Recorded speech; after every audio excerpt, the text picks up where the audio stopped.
Au volant de ma voiture, j'avais l'impression d'aller juste un peu plus vite que la vie. Cette voiture, je l'aimais. Ça faisait 5 ans que je l'avais. C'était une Karmann cabriolet qu'un type m'avait vendue pour quelques billets. Elle ne ressemblait à rien. Elle me ressemblait. Dès qu'on était ensemble, les choses devenaient simples. Je tournais la clé. J'entendais aussitôt le bruit des gaz dans les 2 tuyères d'échappement. On aurait presque dit le sifflement d'une cocotte minute. Elle n'allait pas très vite. Mais quand j'enlevais la toile, quand le vent s'agrippait à mes cheveux et que l'air brûlant me grattait le cou, je pensais que j'étais un type qui avait une vie formidable. Alors Jean-Paul Dubois, vous venez de nous lire un extrait de Tous les matins je me lève, c'est au tout début du livre.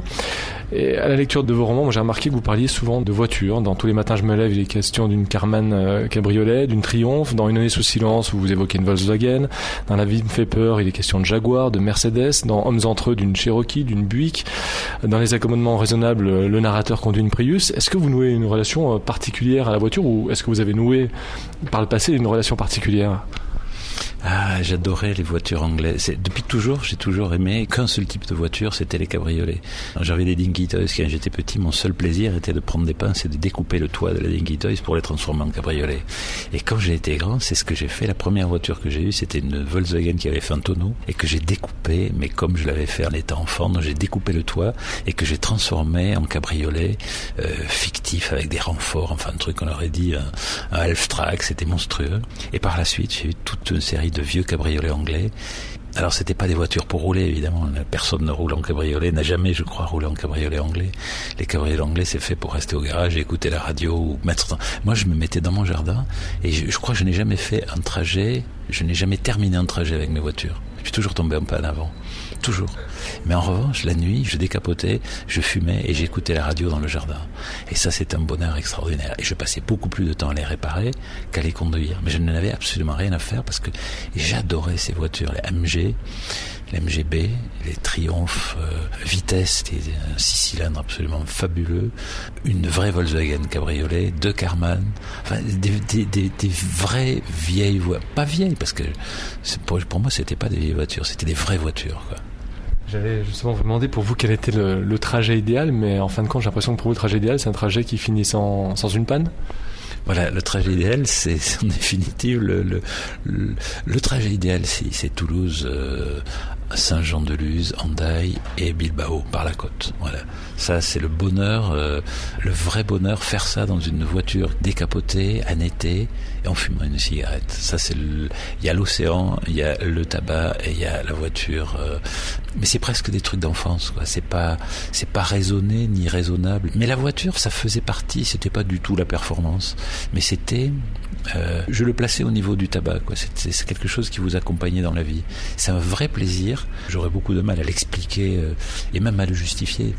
Mais c'est assez irrationnel et je crois que j'éprouvais le même bonheur au volant de ces voitures que j'avais lorsque je découpais les petites Dinky Toys ou que je jouais à un jeu qui s'appelait le Scalextrix à l'époque, qui s'est appelé plus tard le Circuit 24, je sais pas. C'est le jeu, c'est la notion de... C'est très très près de l'enfance, la voiture, quoi. Il y a l'utilisateur de la voiture macho, c'est-à-dire l'utilisation virile et tout ça, et il y a l'utilisation infantile qui était celle que j'ai eue toute ma vie, c'est-à-dire continuer à jouer comme un petit enfant avec des voitures, mais par d'autres moyens. Vous avez souvent mis vos personnages derrière le volant de voiture, parfois assez particulière. Écrire un vrai road movie d'un bout à l'autre d'un roman, c'est quelque chose qui vous a déjà tenté ? Vous l'avez peut-être déjà fait ? Je pense pas, mais j'ai pensé à écrire après vous plaisantez Monsieur Tanner, qui était l'histoire d'un type qui avait pas ses démêlés, mais la difficulté d'habiter une maison seul et surtout d'affronter un chantier. J'ai eu la tentation d'écrire toute l'histoire des voitures que j'ai eues et les relier au moment de la vie sociale, enfin de ce qui se passait à cette époque-là, et à la vie individuelle que chacun avait, quoi. Et je crois qu'il y a une correspondance, encore une fois, entre la voiture qu'on a à un moment donné, et il y a une osmose une porosité entre cette voiture et l'époque dans laquelle on vit. C'est très typé, quoi. Je crois qu'on peut s'identifier aux voitures à une époque de manière assez incroyable. La DS-19, c'est un truc, ça marque, ça tranche, quoi. Vous voyez De Gaulle à l'intérieur. Moi, la DS-19, c'est De Gaulle et le petit Clamart, quoi. Et il dit, grâce à la DS, j'ai échappé à l'attentat. Enfin, c'est très très typique. La Chambord, c'est René Coty. Il y a des images comme ça qui vous suivent et qui vous accompagnent. La première voiture dans laquelle vous êtes parti avec la fille que vous aimiez, la voiture qui a vu grandir vos enfants, dans laquelle sont nés les enfants, enfin qui vous ont conduit à l'hôpital où naissaient les enfants. Il y a c'est des moments comme ça. Je crois que les voitures sont des marqueurs qui accompagnent une vie et raconter ça, j'ai eu vraiment envie de le faire. Cela étant aussi lié aux aventures que vous pouvez avoir avec des mécaniciens, qu'il a été un univers sans fin. C'est comme les chantiers, quoi. C'est des univers, c'est des personnages. Moi, j'avais un type, je me souvenais toujours, un mécanicien que j'adorais, qui, quand il me voyait arriver avec mes vieilles voitures, me foutait dehors du garage en me disant sortez, il me faisait me reculer, mais de force, il me dit je veux pas de ces merdes ici. Il détestait les voitures anglaises, il détestait les bagnoles qui fuyaient, dont les boîtes fuyaient, qui avaient toujours des problèmes. Et c'était des vrais personnages, quoi. Et les voitures il y avait presque une corrélation entre le côté merdique des voitures et le côté bordélique et caractériel des mécaniciens qui les réparaient, quoi. C'était un monde assez cohérent, qui n'existe plus aujourd'hui, évidemment, puisqu'aujourd'hui vous ne réparez plus des voitures. Vous avez des analyseurs qui vous disent B34, allez voir dans le manuel et vous apercevez que vous avez une fuite à la durite. Donc c'est très calibré. C'est un autre monde, quoi. Cette relation particulière en mécano, on la retrouve dans certains de vos romans. Quand vous venez avec votre voiture et que le type en veut pas, il me semble l'avoir lu, c'est finalement autobiographique par le moment, ce que vous pouvez écrire. C'est très souvent autobiographique, mais dans le sens où tout ne s'est pas passé exactement comme ça, mais je m'arrange toujours pour avoir vécu tout ce que je raconte, d'une manière ou d'une autre, mais je pense que c'est pas essentiel. Il faut avoir peut-être beaucoup de talent et d'imagination pour inventer une vie qu'on n'a pas eue, mais moi je préfère vivre la vie et la raconter ensuite à ma façon, plutôt que d'inventer une vie que j'aurais jamais eue. Je dis pas que c'est un double plaisir, parce qu'écrire est rarement plaisir, mais c'est vérifier que ça s'est bien passé comme ça, quoi. Réfléchir à la vie qu'on a eue, écrire, c'est ça aussi, c'est essayer de repenser, pas sa propre vie, ça n'a aucun intérêt, ça, mais essayer de reconsidérer la vie avec un peu de recul. Et les voitures, c'est pas aussi stupide et ridicule qu'on veut bien le dire. Tout dépend comment on le considère. Moi, c'est un jouet et j'ai beaucoup de respect pour les vrais jouets avec lesquels on peut grandir. C'est rare les jouets avec lesquels on peut grandir. Alors justement, vous parliez des voitures qui ont marqué une époque. Pendant longtemps, la voiture, elle a été synonyme d'évasion, de liberté. Aujourd'hui, elle est plus souvent montrée du doigt parce qu'elle pollue. Quel regard vous portez là-dessus? D'ailleurs, dans votre dernier roman, le narrateur se voit affublé d'une Prius. C'est une voiture hybride, c'est beaucoup moins sexy qu'une Triumph. C'est une évolution finalement que vous suivez vous aussi? Oui, mais comment vous dire, je n'ai aucun regret là-dessus. J'ai pas de nostalgie, pas de regret. Je crois que c'est le ratio. Il y a un moment où, à partir du moment où le monde grandit de manière exponentielle avec des jouets dangereux, que sont les voitures, l'accumulation de dangers crée des règles contraignantes, crée un monde. Moi, je suis pas contre ça me dérange pas, mais la dernière voiture vraie que j'ai eue, c'était une Mazda Miata, un cabriolet, encore une fois, un vieux petit, les premiers avec les yeux qui s'ouvraient, vous savez, en France on appelle ça une MX-5, mais c'est les Miata, c'est pareil, les phares s'ouvraient comme ça et ça donnait un regard de grenouille, je sais pas, c'était des voitures assez... C'est la dernière vraie voiture que j'ai eue. Et après, j'ai basculé dans des voitures c'est des anti-voitures, quoi. J'ai eu des voitures automatiques avec, c'est rien, quoi. La Prius, c'est une vraie voiture, mais c'est une voiture d'un autre monde. C'est une voiture qui n'a presque pas de moteur, quoi. C'est un robot. Elle a un moteur thermique, mais elle a surtout un hybride ultra silencieux dont vous vous demandez s'il est là vraiment, quoi. Si c'est autre chose. Elle ne peut pas avoir de toit ouvrant parce que j'imagine, j'ai longtemps réfléchi à ça. Je me suis toujours demandé pourquoi ces types de voitures n'avaient jamais de toit. J'imagine que c'est pour des questions d'aérodynamique. Parce qu'on doit être sur des CX très serrés et qu'on ne doit pas pouvoir. C'est comme si on avait enlevé toute la part de jeu. Le tour ouvrant, c'est aussi un jeu formidable. Harrison, je ne sais plus dans quel bouquin, quand il raconte qu'il est au volant de la Subaru de sa femme, qu'il pique en douce pour conduire assis sur le dossier du siège, la tête hors de l'habitacle, passé en auto-rang et les bras tendus comme ça, et il va sur des petites villes de campagne, je sais plus, c'est pas d'Alva, mais c'est un vieux Harrison. C'est complètement puéril, c'est un truc de gosse, quoi. C'est une notion de jeu. Et malheureusement, la Prius coupe avec ce monde-là, quoi. Pas la Prius, je la trouve formidable, la Prius, elle est très sympathique. Mais c'est des bagnoles, c'est fini. C'est des bagnoles, on joue plus, quoi. On rigole plus. Il faut s'attacher. Vous pouvez plus conduire la tête hors du, puisqu'il faut conduire attaché. Imaginez aujourd'hui la vision que vous offrez à la communauté si jamais vous conduisez la tête hors du toit ouvrant de votre voiture, quoi. C'est un truc, c'est quasi un crime, alors que c'était encore il y a 15 ou 20 ans un jeu. Vous étiez journaliste de presse écrite. Qu'est-ce qui vous a poussé un jour à écrire des romans ? La paresse, sans pause et sans faire de jeu de mots, moi j'ai toujours considéré l'écriture comme une manière de vivre, un style de vie. C'est-à-dire ce qui me permettait d'être propriétaire au maximum du temps qui m'était alloué. Le journalisme, c'était par rapport à tous les métiers que j'avais fait avant, extrêmement... j'avais énormément de temps libre par rapport à un vrai métier, qui est un métier où vous êtes assis, un bureau pendant 8 heures. Le journalisme, c'est déjà beaucoup sortir, avoir du temps libre, très peu de comptes à rendre. Et les livres, c'est le truc absolu, c'est-à-dire vous travaillez comme vous voulez, quand vous voulez, le temps que vous voulez, et tout le reste du temps, vous êtes propriétaire de votre temps. Ne serait-ce que pour le perdre et le gaspiller. Mais c'est ça, quoi. C'est ça qui m'a donné envie. C'est pas la littérature. Si demain je devais travailler 8 heures par jour pour écrire des romans, j'arrêterais. Là, je travaille 15 heures par jour, mais pendant un mois. Et théoriquement, j'en ai 12 derrière à rien foutre. 11 derrière à rien foutre. Ce qui est un truc de milliardaire, quoi. C'est une vie. Même Abramovitch, le patron de Chelsea, il vit pas comme ça. Il n'a pas 11 mois à rien foutre. Moi, je suis un émir du temps libre. Et je le revendique, c'est la seule chose que je revendique. Je pense que c'est une nécessité, c'est le vrai, c'est jamais le travail. Il y a des auteurs comme Amélie Nothomb qui disent écrire 4 livres par an mais n'en publier qu'un. Vous faites quoi du reste du temps? Pareil, il y a des auteurs qui disent qu'ils peuvent pas vivre sans écrire. Vous n'écrivez plus du tout lors des 11 mois qui suivent? Ah non, mais non seulement je n'écris pas, mais je lis très peu et j'essaie de mener une vie la plus riche possible, quoi, parce que l'écriture, c'est l'absence de vie, quoi. Moi, chaque fois que j'écris, j'ai le sentiment de ne plus vivre. Comme je travaille, je vous dis, 12-14 heures par jour, pendant 30 jours, 30 jours, oui, pour des livres de 140 pages, puisque je fais 8 pages par jour, ça fait 30 x 8, 24, 240, et je garde un jour pour des livres de 140 pages, mais ça peut aller à 2 mois pour des livres de 500 pages. Mais c'est toujours calibré comme ça, à 8 pages par jour.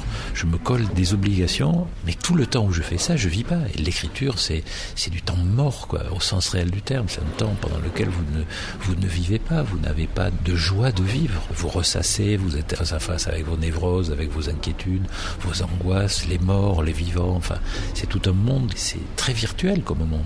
Alors que la vie, c'est tout, quoi, c'est réparer une bagnole. Moi, je préfère 100 fois réparer une bagnole, refaire un moteur qu'écrire un livre. Et j'ai beaucoup plus de joie en tant qu'être humain à faire cette chose inutile qu'est réparer un moteur. Mais mon cerveau et mon corps marchent ensemble, quoi. Tandis que quand j'écris, il n'y a que mon cerveau qui marche et mon corps s'emmerde. Et mon corps me demande de bouger, de vivre, de s'user. C'est cette dimension réelle qui me manque en l'écriture. Donc moi, quand j'ai fini d'écrire, je vis. Et j'essaie de vivre au maximum du bonheur, de la vie, de tout ce qu'elle représente, de mordre vraiment dedans. L'écriture, moi je comprends qu'il y a des gens qui ont besoin de ça pour vivre, mais moi j'ai besoin de vie pour vivre, pas d'écrire. Écrire 14 ou 15 heures par jour, c'est un travail de forcené. Vous sortez dans quel état d'une épreuve pareille? Normal, j'ai mal au dos parce que je suis assis, je finis avec des infiltrations. Chaque fois, normalement, on me fait des piqûres dans le dos pour terminer parce que la force de rester assis, quoi. Mais c'est une douleur qui est malsaine, c'est pas normal, quoi. Quand je faisais des chantiers, j'avais mal partout, mais je savais pourquoi. Tandis que quand je fais des livres, j'ai mal partout, mais je sais pas pourquoi. Parce que j'ai rien fait, quoi. La journée est passée. Physiquement, c'est débilitant l'écriture. Intellectuellement, c'est bien parce que ça vous fait réfléchir au petit homme qu'on est, quoi. C'est-à-dire l'homme est plus petit que lui-même. Je reviens toujours à cette phrase de Gunther Anders. Et on revient toujours à ça. Et l'écriture vous ramène toujours au petit garçon qu'on est, quoi. Cette chose qui n'est pas très très importante, mais bon. Moi, je retourne toujours à la vie plutôt qu'à l'écriture. Depuis Une vie française qui a été un vrai succès d'édition, qui a été récompensé par plusieurs prix, vous avez, on va dire, passé un cap supplémentaire. Comment vous avez vécu cette nouvelle notoriété? C'est de manière tout à fait simple. Ça n'a aucune. Je ne vois aucune différence, quoi. C'est-à-dire, je faisais les mêmes livres avant pour un petit public, je fais les mêmes livres après pour un grand public. Entre-temps, il y a eu, je pense, un malentendu, comme tous les. On ne peut l'expliquer que par la déraison d'un mode de vie, d'une époque, d'un style. Ça n'a aucun sens, quoi. C'est le loto. Comment vous voulez expliquer le loto, voilà. Vous vous retrouvez du jour au lendemain dans la peau d'un gagnant du loto, mais vous savez pas Est-ce que vous pouvez expliquer pourquoi vous gagnez au loto? Non. Ben là, c'est pareil. Vous avez un prix, boum. Il y a un effet qui se produit, qui est inexplicable. Et puis voilà, et vous changez de catégorie, entre guillemets, mais c'est le même mec. Donc moi, mes angoisses, mes névroses, ma connerie ou mes joies sont les mêmes quand j'avais une petite audience que maintenant que j'en ai une plus grande. La vie n'a pas changé, rien n'a changé. Peut-être le regard de mon banquier qui est peut-être un peu plus indulgent, mais c'est pas, ça s'arrête là, quoi. Je trouve ça dérisoire, mais vraiment dérisoire. C'est enfin pas dérisoire parce qu'il y a aussi un côté de la vraie vie qui change.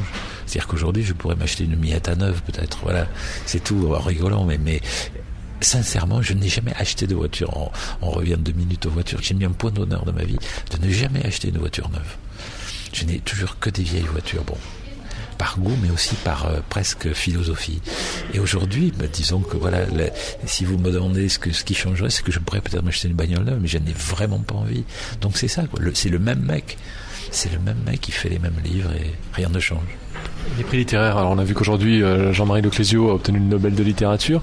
Vous, obtenir un prix comme le Goncourt, c'est quelque chose qui vous travaille ou du coup pas du tout? Sincèrement, mais on est libre de pas me croire.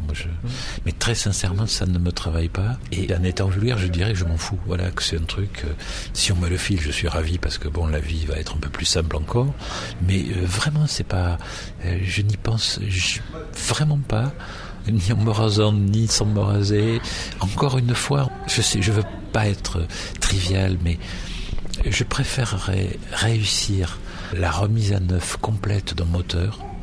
J'aurais plus de joie au moment où il va démarrer, je crois, intimément, que si on m'annonçait que j'avais le Goncourt, parce que c'est totalement abstrait le Goncourt, vous n'y êtes absolument pour rien, ça n'a aucun intérêt, ça repose sur la vie de gens que vous ne connaissez pas, qui vraisemblablement non plus ne vous connaissent pas. Tandis que le moteur, c'est une histoire entre lui et vous, quoi. Vous avez pris un truc qui marchait pas, 10, 12, 15 heures après ou 5 jours après, ça marche. Et quelque chose s'est passé. Donc ça, c'est réel, c'est concret. Le plus beau mot de la langue, c'est un truc qu'on m'a demandé souvent, quel est le plus beau mot? C'est guérir. Et guérir, c'est ça, c'est prendre quelque chose qui ne va pas, et lorsque c'est fini, ça marche.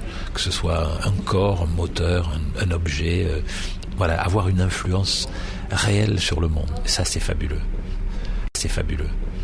C'est fabuleux. Dans tous vos romans, ou peut-être presque tous, je les ai pas tous, donc je peux pas être complètement affirmatif, mais vos personnages s'appellent Paul et Anna. Pourquoi ? Paul, parce que c'est la moitié de mon prénom et que quand j'écris, j'essaie de vivre, de tester mes histoires dans la vie réelle avant de les raconter, donc c'est plus naturel.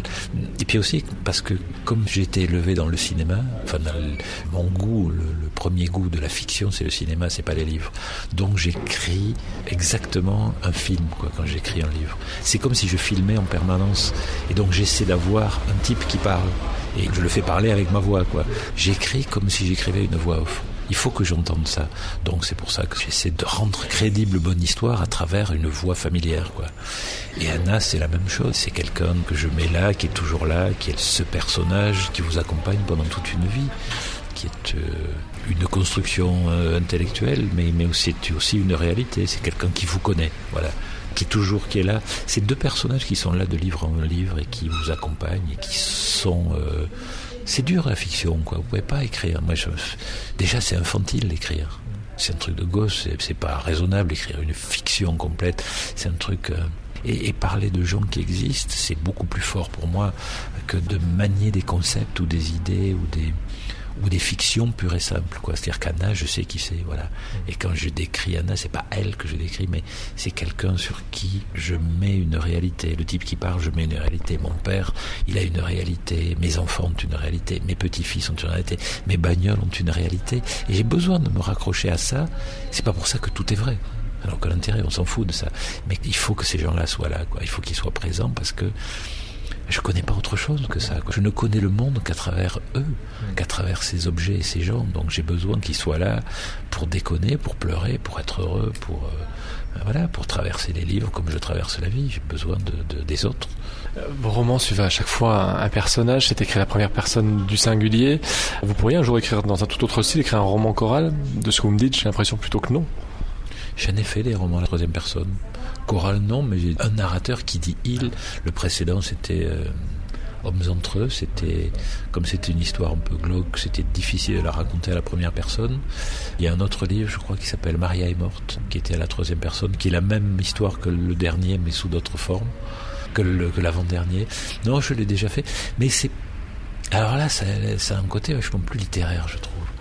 C'est le mec qui se regarde écrire, quoi, qui dirait, ça a un côté, il y a une pause dans le il pour moi, c'est pas naturel, quoi, c'est pas mon truc naturel. Mais ça me dérange pas de le faire. Mais il y a plus de distance, on a envie d'être plus descriptif, ouais. C'est moins violent que le jeu, qui est une forme, pour moi, plus simple, quoi. De tous vos romans, quel est celui pour lequel vous nourrissez le plus d'affection aujourd'hui, rétrospectivement? Aucun. Honnêtement, aucun. Tous me mettent mal à l'aise. Je sais pas. C'est comme ça. Comme je peux pas m'écouter, je me suis jamais vu à la télé. Enfin, je me suis entreaperçu à la télé. Je peux pas. Je sais pas. C'est parce que ça me renvoie une image de moi qui est embarrassante, une image de ma vie ou de ma façon de penser ou de voir, qui est réelle, mais qui m'embarrasse aussi. Donc je l'ai, mais j'ai pas envie de la regarder, quoi. J'ai pas envie de me regarder. Voilà. Je m'aime pas, ou du moins pas au point de me regarder, de m'écouter. Disons, ceux avec lesquels j'entretiendrai le moins de malaise, c'est sans doute tous les matins je me lève, parce que c'est un moment heureux de la vie. C'est un moment qui est simple. C'est parfois je ris tout seul, parce que ça, c'est un truc qui a l'air de pas y toucher, quoi, et qui est plus malin que ça. C'est peut-être le truc qui a l'air le plus anodin, et où j'ai dit le moins de conneries, peut-être. Les autres, je sais pas, c'est des livres, quoi. C'est des livres comme il y en a des millions et des millions et des millions. Et je suis dans le lot, quoi. J'ai aucun... Le problème, c'est que je les ai écrits. Si je pourrais les lire, peut-être si je les avais pas écrits, voilà. Mais le problème, c'est qu'on peut pas se relire. Moi, vous m'avez fait lire un truc au début, tout à l'heure, quelques lignes. J'aime pas ça, quoi. Il y a quelques lignes que j'assume pleinement. C'est, je crois, je n'ai pas de mémoire de mes livres. C'est les dernières lignes d'une vie française. Les dernières lignes de ce roman-là, Les accommodements raisonnables, et les dernières lignes de Tous les matins je me lève, qui est je ne crois en rien, je ne vaux pas grand-chose et pourtant tous les matins je me lève. Voilà, c'est ma philosophie, c'est exactement ce que je pense d'une position dans la vie. Mais parler d'affection ou autre, c'est très... Comment voulez-vous avoir l'affection pour un livre? C'est vachement difficile, quoi. J'ai de l'affection pour les gens qui sont dans ces livres, pour ce qu'ils m'ont apporté, ce que j'ai vécu avec eux, pour ce qu'ils m'ont appris. Et j'ai de l'affection pour les livres dans ce qu'ils m'ont autorisé à réfléchir au passé, quoi, permis de reconstruire ou de déconstruire le passé, les choses telles qu'elles se sont passées. Voilà. Moi, ça m'a essentiellement, outre gagner du temps, ça m'a permis de comprendre comment fonctionnaient les choses, les sentiments, ce qu'était la perte, qu'est-ce que c'était que de perdre quelqu'un qu'on aimait, qu'est-ce que c'était que sa place dans la société, essayer de bien regarder tout ça. C'est ça que en fait, c'est le moment de retrait sur lequel vous réfléchissez un peu à une façon de vivre. Une toute dernière question, comment vous envisagez la suite de votre carrière d'auteur? Vous envisagez de mettre un jour à terme à votre production? Oui, peut-être c'est le dernier livre, ça. Il n'y en a pas un d'écrit déjà pour après? Jamais. Oh non, j'écris jamais des livres d'avance. Moi, j'ai pas cette abnégation ni cette capacité. Je sais pas, peut-être c'est fini, là. J'y ai pensé souvent. J'y ai pensé quand j'étais journaliste. Quand j'étais journaliste, je me disais toujours très souvent du moins, que je n'arriverais jamais à écrire l'histoire qu'on attendait. C'est-à-dire que je me dis un jour ça va s'arrêter. Il n'y a pas de raison, il n'y a aucune logique pour que je rende quelque chose à l'heure, le jour voulu, à l'heure voulue, à une longueur voulue, pour que indéfiniment cette espèce de miracle intellectuel se produise. Donc je vivais dans cette inquiétude en me disant un jour ça va s'arrêter. Ça a failli s'arrêter un jour, mais je suis passé au travers. Et les livres, c'est exactement pareil. Dans chaque livre, je me dis, mais ça c'est des trucs aussi d'enfant et de névrose, c'est-à-dire je vais toujours mourir avant de l'avoir fini. Je pense toujours à ça. C'est idiot, mais c'est comme ça. À la fin de celui-là, je me suis dit, voilà, bon, maintenant on va arrêter, ça va, quoi, c'est fini. On va arrêter ça. Et sans aucune ni amertume, ni regret, ni nostalgie, ça va, c'est fini, quoi.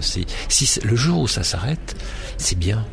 Et c'est un moment d'une vie, ça a été bien, ça a été un bonheur, et puis si on arrête, je ferai autre chose, je vais pas dire je réparerai les moteurs pour vous faire plaisir, mais je ferai autre chose dans la vie. J'aimerais beaucoup travailler dans le cinéma, ou vivre dans le monde du cinéma, enfin dans la technique du cinéma. Voilà, j'adore le cinéma. Mais bon, là, ça demande beaucoup plus d'aptitude au départ que la littérature. La littérature, vous pouvez vous lancer dans la littérature sans connaissance particulière, on peut dire. Il y a beaucoup d'autodidactes comme ça qui se découvrent une capacité d'écriture parce qu'ils ont une vie riche, où il y a une infinité de...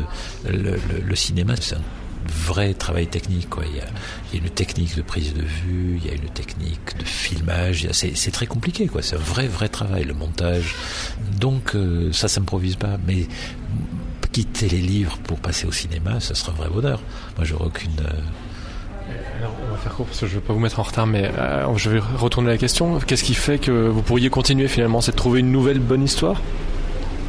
Non, c'est d'avoir quelque chose dans la vie qui fait que j'irai chercher dans cette vie-là une autre histoire, c'est une joie, un bonheur, rencontrer quelqu'un ou perdre quelqu'un, ou quelque chose dans le monde ou dans la vie qui arrive, qui fasse qu'à un moment donné, je me dis tiens, ça c'est très dur ou c'est très beau, et construire une histoire autour de ça, à travers un petit événement de la vie qui va agréger autour de lui une vraie histoire. Voilà, la seule chose qui pourrait faire que ça pourrait continuer, comme ça continue jusqu'à maintenant, ou que ça s'arrête. Je vous remercie beaucoup. Je vous remercie beaucoup. Je vous remercie.